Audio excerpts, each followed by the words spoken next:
السلام عليكم ورحمة الله تعالى وبركاته. مرحبا بكم شباب. في هذا الفيديو واحد المرة وانا صغير كنقرا في المستوى الابتدائي، كان قال لنا واحد الاستاذ الله يجازيه بخير واحد الدرس ديال التربية على المواطنة: القانون يعلو ولا يعلى عليه. هذه المقولة اللي في ديك السن ما كنتش فهمت المعنى التجريدي ديالها، ولكن مع الوقت ومع المراكمة ديال التجارب في الحياة بديت كنفهم المعنى ديال ديك المقولة. ولكن كأي مواطن مغربي بسيط بدا كيبان لي تناقض بين هذه المقولة وداك الشيء اللي كنشوفوه وكنسمعوه من عند الناس. كون فينا اللي ما سبقلوش يسمع ان فلان عنده المعارف، مستحيل انه يتشد او يتابع قضائيا واخا يكون فاسد. يقول لك فلان راه رجل سياسه، اما برلماني ولا رئيس جماعه، راه عنده الحصانه واخا يختلس ولا يضرب الميزانيات، مستحيل تشوفه متابع قضائيا او لا واقف قدام العداله. والمغاربه ولاو مطبعين مع هذا الوضع وكيشوفوه امر عادي جدا ومتعايشين معاه، ولكن في الحقيقه هذا الامر هذا ماشي عادي نهائيا، وكيتعتبر من الاسباب اللي معطله لنا التنميه في بلادنا. ولكن الحمد لله في نهايه 2023 شفنا واحد الرجه قضائيه من ولينا كنسمعوا البعيوي رئيس جهه الشرق وفاعل اقتصادي من الفاعلين الكبار في هذه البلاد امام القضاء. هذا امر ماشي عادي نهائيا.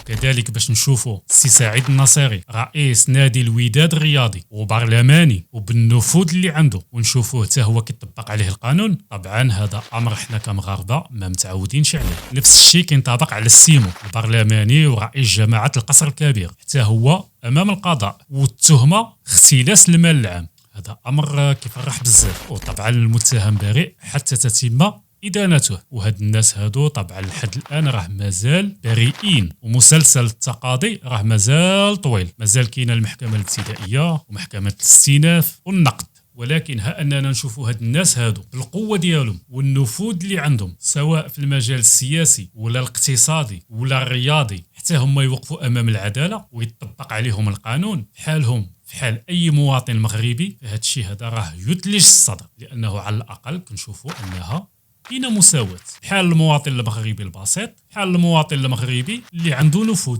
كاملين كتجمعنا البطاقه الوطنيه المغربيه وكاملين عندنا باسبور خضر، اذا كاملين خصنا نتمتعوا بنفس الحقوق وبنفس الواجبات ونكونوا سواسيه امام القانون. وكذلك شفنا الملف ديال دنيا باطمه اللي سنوات وحنا كنسمعوا عليه وكيخرجوا شي اشاعات بان دنيا باطمه فوق القانون، ولكن الحمد لله اخيرا محكمه النقد كتحسم في هذا الملف وكيقولوا بانها غادي تدوز عام ديال الحبس في السجن الودايه بمراكش. وهذا الحسم جا في هذه الوقيته هذه بالضبط باش ياكد بان القضاء المغربي راه فعلا كيعيش واحد النهضه، واللي فرط يكرط ومشى زمال الحصانه والمعارف. وهذا الشيء اللي بغينا حنا، بغينا قضاء مستقل وبغينا عداله حقيقيه، لان العدل أساس الملك.